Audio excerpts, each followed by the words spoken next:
It's finally here, guys. An actual gameplay teaser about Cities Skylines 2. Paradox and Colossal Order finally decided to stop milking Cities Skylines and move on. I'm a bit skeptical about this game, but let's hope the teaser can make up my mind. For starters, all footage captured in-game. So can we consider this trailer as a full in-game recording without any editing? Maybe? Here we're seeing a highway with off and on ramps. There's a bridge going over the highway, and there are tram lines on that road. Trams in vanilla. Hallelujah! I also can see speed limit markers on the road, which is a nice alternative to traffic signs. In this example, the speed limit is 35. And a yellow line nicely divides the road too. I must say the trees look way nicer, but somehow not all trees are fully green here. Must be some kind of season thing. What I also notice is that the ramps are so close to the highway, which, in Cities Skylines 1 Vanilla, was a pain to do. It already looks promising that they really improved the vanilla roads. Going back to the bridge, what are those little things? Are they even cars? They look so tiny compared to other vehicles.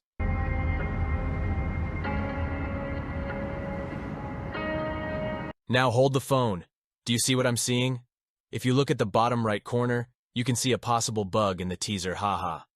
In the first game, you had some annoying bug where cars do a 360 on a node. It seems the same thing is happening here.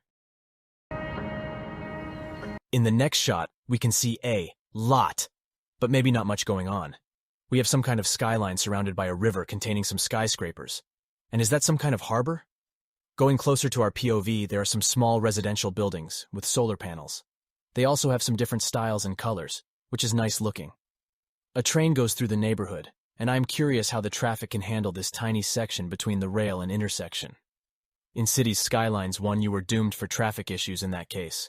Close to that, there is a fuel station. This rings a lot of bells, to be honest. In previous game, you had that too. But what if in Cities Skylines 2 cars will have to refuel now and then? Like, would we actually be able to see cars going in and out of that building? Or who knows? Can cars run out of fuel on the road? Is there a whole system behind this? Okay, haha, I'm gonna stop here. We can go deep in this mindset. But I think it's just gonna be the same purpose like in Cities Skylines 1 here. On the other side of the road, there are more dense buildings, probably medium density. For the rest, I don't see anything special here. Don't really see parks or parking lots. These next seconds show the upgrades buildings do, from low density to medium and high density. They don't show the transition between upgrade though. What if there are actual construction workers on the building? I'd love to see that. Something SimCity 2013 did perfectly. Same with the moving trucks. The top of these buildings do look the same everywhere somehow. Doesn't show a lot of variation here. Next up is another section of buildings. Looks like the edge of a neighborhood, and oh look, trains. A cargo train and passenger train passing by. I do like the look of those trains. The lights and barrier of the railroad crossing are kind of misaligned. Should be the same rotation like the white stop line. That barrier is way too close to the trains otherwise. On the other hand, the overhead lines of the train and the poles that attach them together. We didn't have those in Cities Skylines 1, right? These look way more detailed. We now see a vanilla roundabout with 2 lanes, for the first time, and it looks a bit boring. But look at the road markings before you enter the roundabout. Those markings look like you'd enter an IRL turbo roundabout, so that's cool. Some other thing I don't like is that cars are parked on the side of the road again, just before the roundabout. There aren't even houses nearby, so I guess that doesn't change. The same thing happens in Cities Skylines 1. Also, what are these weird places? Trees, lol? Now, this very short transition has a lot more to show. We can actually see a parking lot next to some park or university. Can't really tell what building this is, but it's huge. It has a very long entrance towards the building, so a lot of people will go there. In the front, we have another turbo roundabout, and a tram is going through it. There are no traffic lights whatsoever for the tram. So who exactly has to give way here? Will cars stop before entering the roundabout if a tram is on it? Not that it's important, but a detail that will determine traffic flow for sure. Also, wild garbage truck spotted. And to come back on the beginning of the video about those little cars, yeah, here they are. Cute and tiny. One last thing on the left, I can't 100% say what it is because the amount of fences, but I'm sure these are just gardens, just like this one in front of us.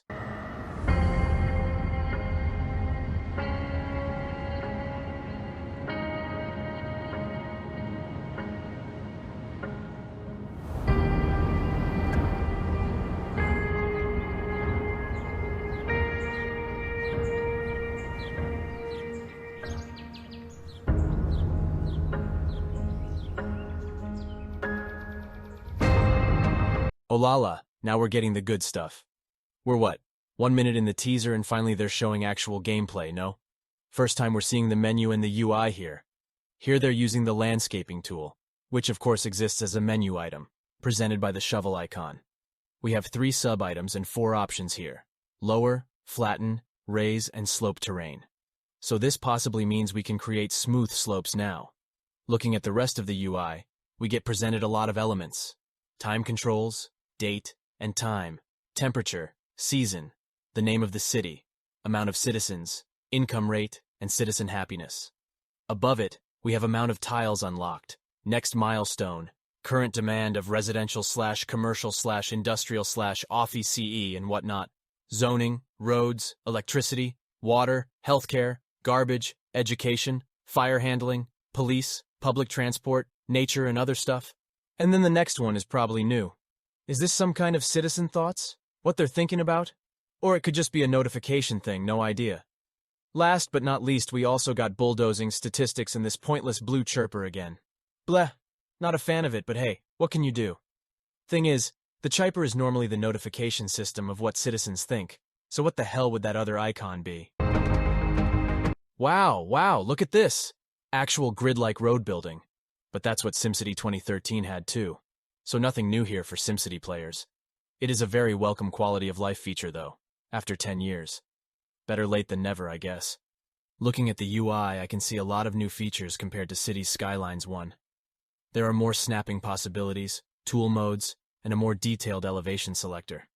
For snapping, it looks like we're going to be able to snap the road to a few elements. The icons don't really say much somehow, like a snap to building and whatnot. For tool modes, we still have straight and curved roads, and now, as you see selected, the grid tool mode. The last icon looks like a revert/mirror/switch mode. No idea exactly. Next to all that, we got our roads. Of course, the common ones are still available, but I also see some uncommon ones like the last 2 icons. The icons look like bridge pillars or some kind, or bridge roads. I can't really tell what it is. Some interesting icons happening in the submenus. I see intersections and roundabouts, and even parking. I assume parking lots will be a vanilla thing. There's also some road management icon for road repairs and maintenance, perhaps.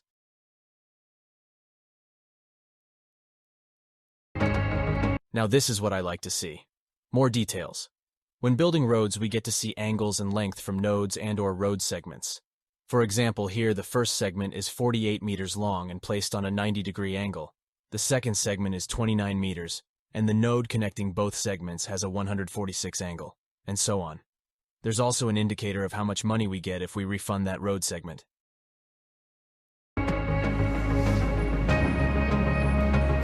In the next peek, we get to see some zoning action. There's a zoning legend which has a new term called residential signature buildings. No clue what that would be. Under it, we got some color gradient implying if zoning residential is suitable or not. Must depend on pollution nearby and perhaps high traffic. Who knows what other elements can influence that statistic? In the menu, we can see the zoning is activated, and hot damn, we can set a theme for zoning. European or American, this is most likely a visual thing. Other buildings and maybe road markings or road signs. Tool modes look the same like we had in Cities Skylines 1, so not much to say about that. The thing I'm wondering about is, would there be mixed zoning? Like actual confirmed? Well, if I check the submenu icons, there's a new color. Purple. We still got residential, commercial, and industrial. Either the purple is offices, which means it would be not light blue anymore, or it's actual mixed zoning.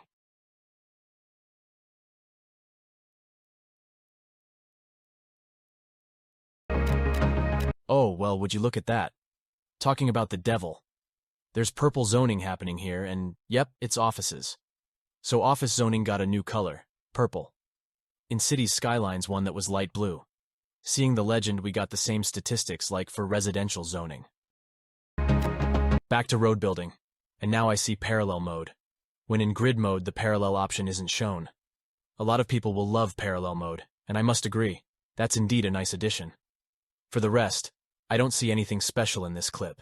The last worthy thing to say is that creating bridges won't happen automatically now by the looks of it, because there are bridge options in the menu, consisting of X amount of lanes.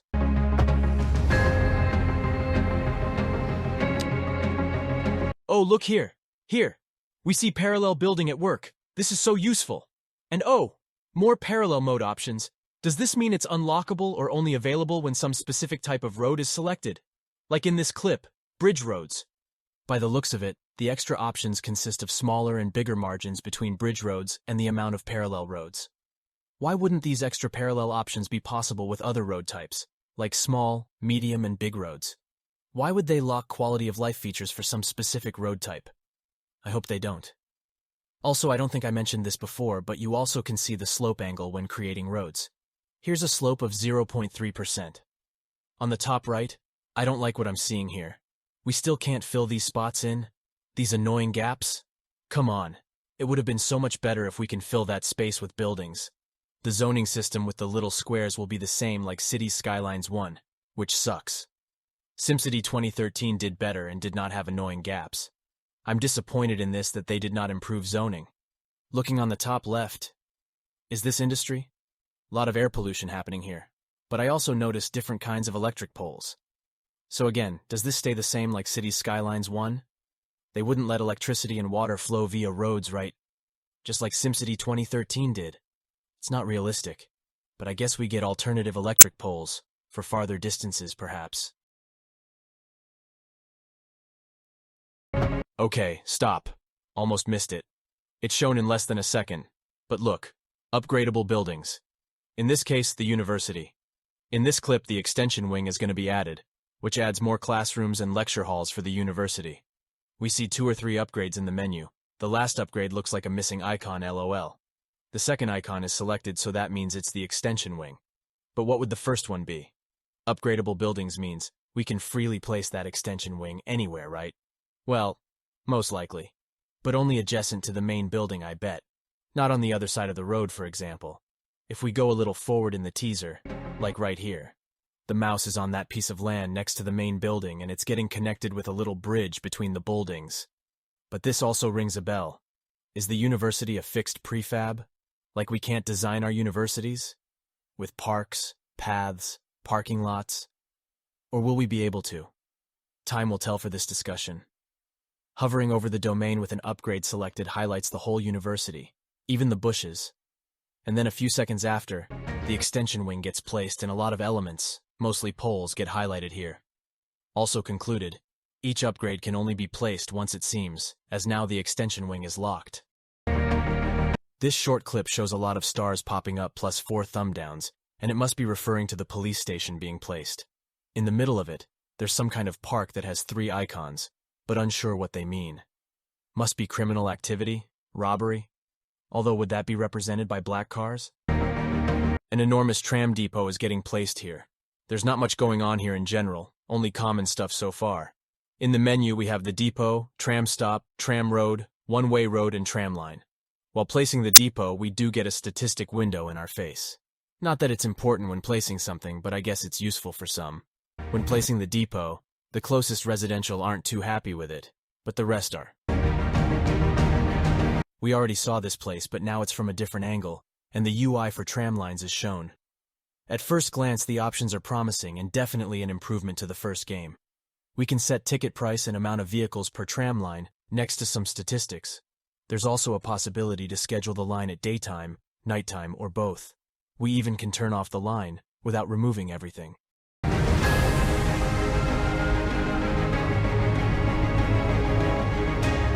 Now this could also be an improvement to Cities Skylines 1.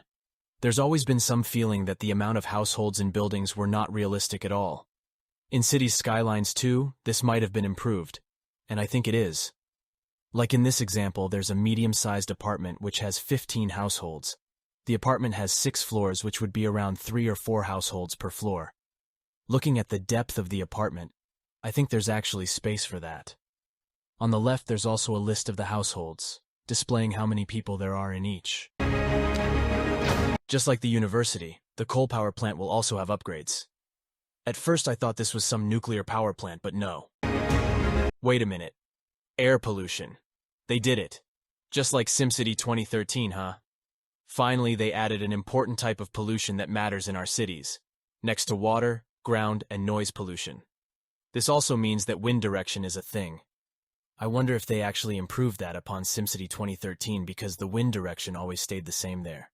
If wind direction changes in Cities Skylines too, then wow, that's definitely a plus. Looks like the industry's DLC of Cities Skylines 1 is vanilla in the second. I don't see anything new at first. There's oil, ore, fertile land, farming, forestry, and so on.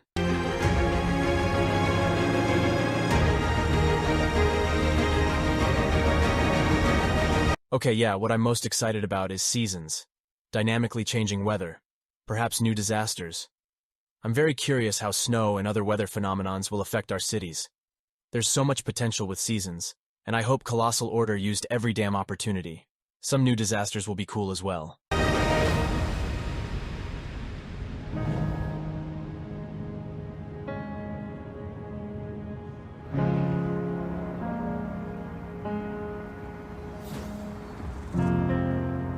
Wow, okay, and that's it. The first official gameplay trailer of Cities Skylines 2. It's coming the 24th of October. Now in conclusion, I have mixed feelings. It's definitely an upgrade, but perhaps only compared to Cities Skylines 1. I have the feeling SimCity players don't get much new here.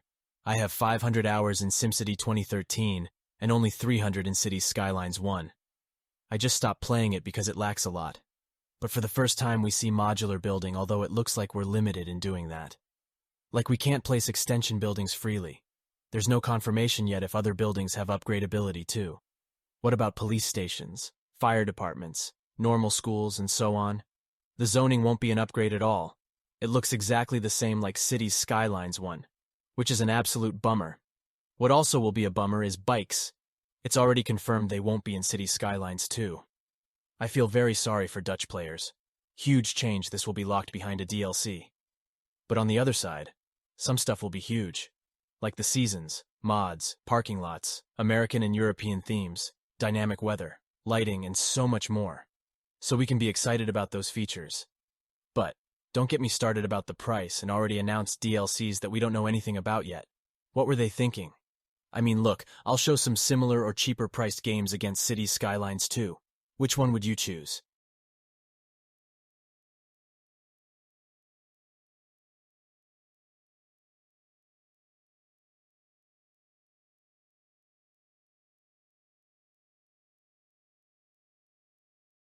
If you never chose Cities Skylines 2 over the other games, congrats.